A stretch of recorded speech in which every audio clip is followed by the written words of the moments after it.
Hi everyone, welcome back to Dave's Math channel, and this is going to be my first video on a new sub-series of calculus. I'm going to talk about applications of the derivative. Later in this course I'll talk about applications of integrals as well, but for now, since we haven't learned integration, we'll just talk about applications of differentiation. So probably the most important application of differentiation is finding what are called critical points of univariate functions. And as you can see on this slide, there's different types of critical points. The most common ones are maxima or minima. You can see on this graph the red graph is a maximum. The blue one has a minimum. And then you can also get things called inflection points. These are neither maxima nor minima. And then you can also get corners, which could be maxima or minima. And finally, you can get discontinuity. So those are the 5 different kinds of critical points. So there's a lot of different kinds of critical points, and there's different techniques for finding all of them. So anyway, let's begin. And this slide just shows you a little bit more detail. This is kind of a flow chart of finding different types of critical points. I think they actually made some mistakes on this slide. I don't want to go over this one in detail. I made my own outline of different kinds of critical points. I think this is better.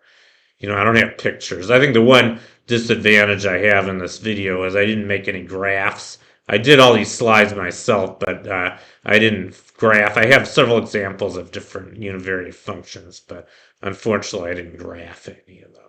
Might be a good idea for you to graph them yourself, because like they say, a picture's worth 1,000 words. But anyway, so these are the different types of critical points. So the most common one, the ones you see the most often, they're called local extrema, and these could be either local maxima or local minima.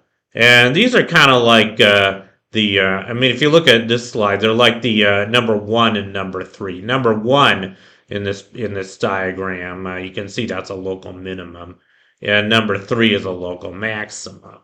And how do we determine that those are what they are? Well, I mean, first I have to tell you what a critical point is. I probably should have done that first. A critical point of a univariate function f it's a value of c such that f prime of c is either 0 or undefined. That's what a critical point is. So, and in the case of local maxima or local minima, we always have that the derivative f prime of c is 0 at these points. C is the value of x of the extrema, and so anyway, and it turns out to determine what type of extremum it is, whether it's a local maximum or local minimum, you have to calculate its second derivative. And it turns out if the second derivative, f double prime of c, is negative or positive, then you have a local minimum. If it's negative, you have a local maximum. So that's how you determine whether it's a local minimum or a local maximum. That's kind of the base case. That's the most common case you'll see. And then another case is what are called inflection points. It can turn out that even though the derivative f prime of c may be 0 for a particular value of c, it still might not be an extremum. It might be an inflection point. And an inflection point is kind of a weird critical point. An inflection point, by definition, is just it's a point on a differentiable function. It's a value of c such that f. You always have to have f double prime of c equals 0 at an inflection point. So the second derivative vanishes at an inflection point. The first derivative doesn't have to. If it's a critical point, the first derivative is also 0 there. But it's an inflection point. It's not enough for just the second derivative to be 0. The second derivative actually has to change sign. Usually it does. I mean, if you have a point where f double prime, the second derivative, is 0, it's usually the case that the second derivative is positive on one side of c and negative on the other side. It doesn't matter which side is which, but it switches sign. If it switches sign, then it is by definition an inflection point. And if it's an inflection point, if a critical point's an inflection point, that means it's not a minimum or a maximum. So that's kind of that's kind of an unusual case, but it can happen, and we'll see examples of that. The other thing that can happen is cases 3 and 4 here, or case 3 anyway. This is a special case involving corners, and a corner of a univariate function is just it's a value of c such that f prime of c is undefined. So if a function has a corner, its derivative is not defined there. I think that's pretty easy to see. The function has to be smooth at a given point to have a derivative. Remember, it has to have a tangent line. When we were learning about limits, we learned about tangent lines. And a function doesn't have a tangent line at a corner. A good example of that is the absolute value function. That the absolute value function is not differentiable at x equals 0 because it has a corner there. Looks like a V. And the fourth case is endpoints. Actually, I think there are more cases I didn't talk about here. I didn't talk about discontinuities. I guess we won't consider those in this lecture, but that is a fifth type of critical point. But the fourth type is what's called an endpoint. And if your function is only defined over an interval or maybe a series of intervals, what the endpoints of the intervals where it's defined are by definition also critical points of function. They're easy to find because it's easy to know what the endpoints of domain are, but those are critical points. And they could be, I think they're always local maxima or minima, and they could be global. But anyway, those are important critical points as well. So next, I'm going to talk about examples. These are what the four different types of, or at least the four most common types of critical points are. Let's look at some examples. So the first example, this is a simple example, f of x equals x squared. This is just a basic parabola. And I think you guys all know it has a local minimum, as a matter of fact, a global minimum at its vertex 0, 0. But how do we prove that? We can prove that using calculus. So the first thing we have to do is we have to calculate its derivative. And derivative of x squared is 2x. And then we have to set it equal to 0. And I think it's easy to see that 2x equals 0 if and only if x equals 0. So if you like c equals 0. So the only value of c, the only critical value of this function is c equals 0. And of course, f of 0 is 0 squared, which is 0. So 0, 0 is the unique critical point of this parabola. But we still have to determine what type of critical point it is. And the way we do that is we calculate the second derivative. Well, second derivative, since the first derivative is 2x, the second derivative is 2. And that's positive. It's equal to 2 everywhere. So in particular, it's equal to 2 at the critical point. And since 2 is positive, that means this critical point is a local minimum. And as a matter of fact, this is the only one. It's the global minimum. Pretty easy to see. That's how you prove that using calculus. And as a second example, this one's a little bit more complicated. Let's consider the function f of x equals x cubed minus 3x. Well, we do the same thing. And again, we see that this function is defined for all real values of x, so there's no endpoints. And it's also differentiable everywhere. As a matter of fact, the derivative, you can calculate it, is just 3x minus 3. 3x squared minus 3, sorry. And you can factor that. And when you factor it, you get 3 times x minus 1 times x plus 1, which means that the critical points are c equals plus or minus 1.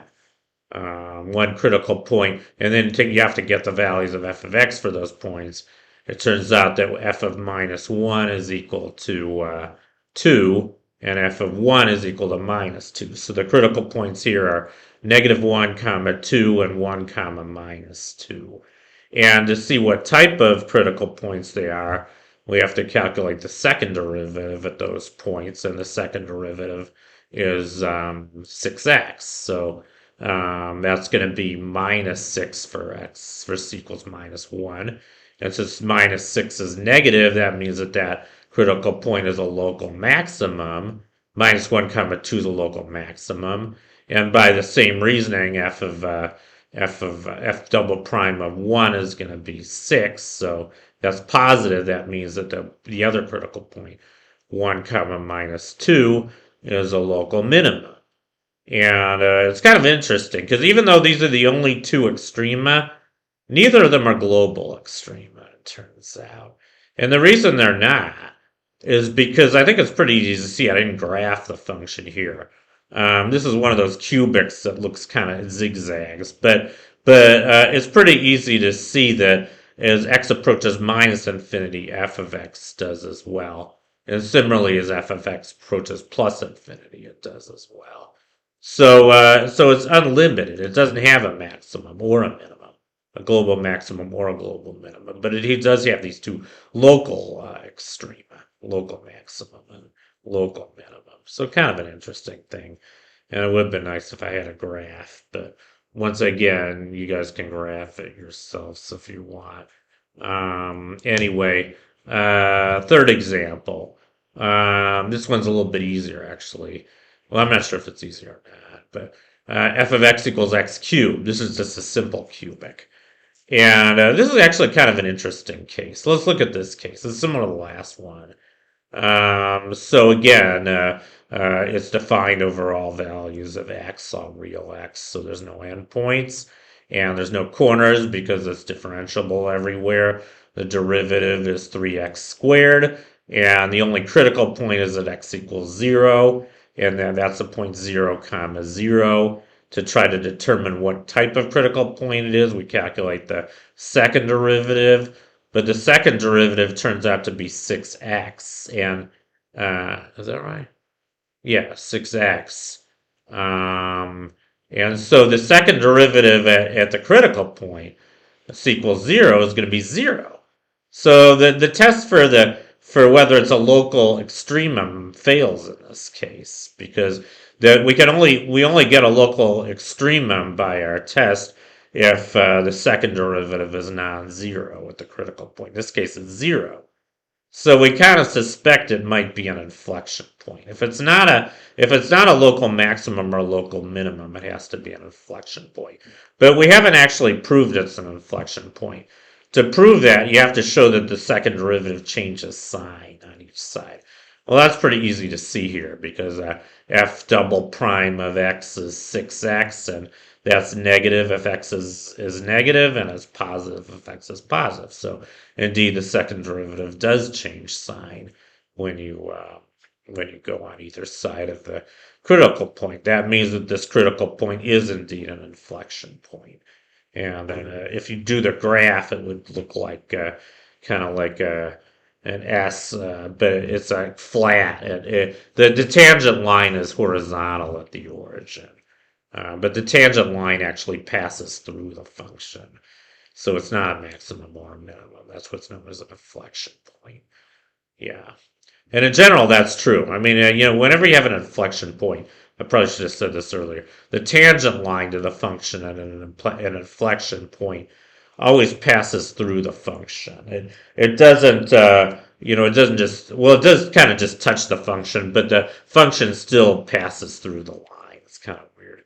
And then the fourth example here is f of x equals x to the fourth. This is kind of an interesting example. So let's do it again. Let's do the same analysis. And again, now we have, again, we see there's no endpoints and it's differentiable everywhere, so there's no corners. And the first derivative is 4x cubed, and that's 0 if and only if x equals 0. So the only critical value of x is equals 0. And then the second derivative is going to be 12x squared, or 12c squared if you like. Again, that's 0. So our second derivative test failed. You might think that this is another inflection point.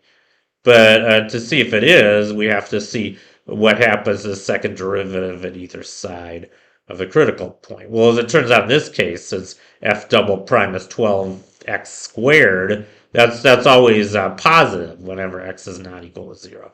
So it's positive on both sides of the critical point. That means that it's not an inflection point. As a matter of fact, it turns out it's a global minimum. It's a weird global minimum because the second derivative disappears there, but it is a global minimum.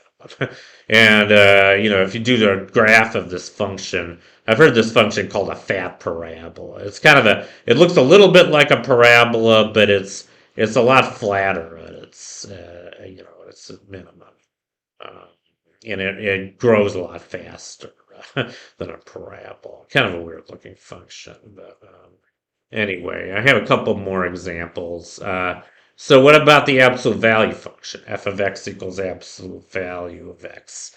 Well, I already talked about this one. It looks like a v. And it turns out this is not differentiable at x equals 0. It's pretty easy to see that. I mean, there's two expressions for the derivative. Remember, f of x is equal to x if x is positive, or minus x if x is negative. Or no, I'm sorry, 1. F of x is x if x is positive and minus x if x is negative. That means the derivative is equal to 1 if x is positive or minus 1 if x is negative. But obviously that's a discontinuous function. So it's not defined when x is 0. It has what's called a jump discontinuity at x equals 0. And that means that it's a corner. And if you graph this function, you would see it looks like a V. It is a corner. And that means that x equals 0. X equals 0 is a critical point. 0, comma 0 is a critical point of the absolute value function. And it's pretty easy to see that it's a minimum. It's the global minimum because it's 0 there. F of the absolute value of 0 is 0, but the absolute value of any non-zero real number is positive. So we know it's a global minimum. And the last example I'm going to do, this is a pretty complicated one. F of x equals square root of 1 minus x squared. This is defined only for x between negative 1 and 1.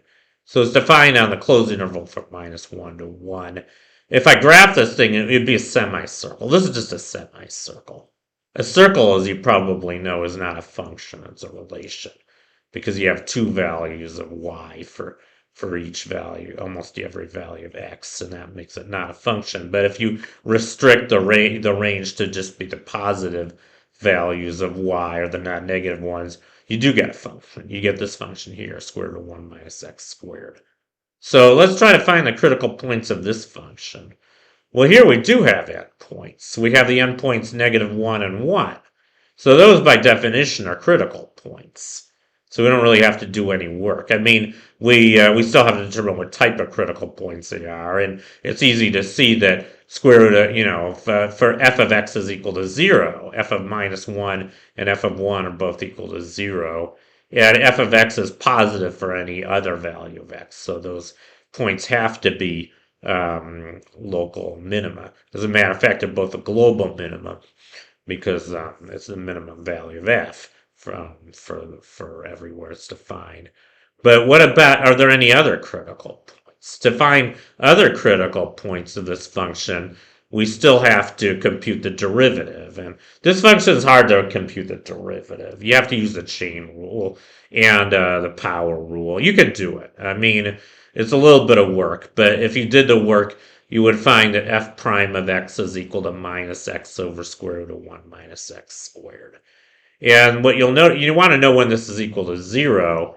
Well, I think it's pretty easy to see that it's 0 when x is 0, when c is 0. So you do have a critical point when x is 0. As a matter of fact, it's easy to see that f of 0 is 1. So 0, comma 1 is a critical point.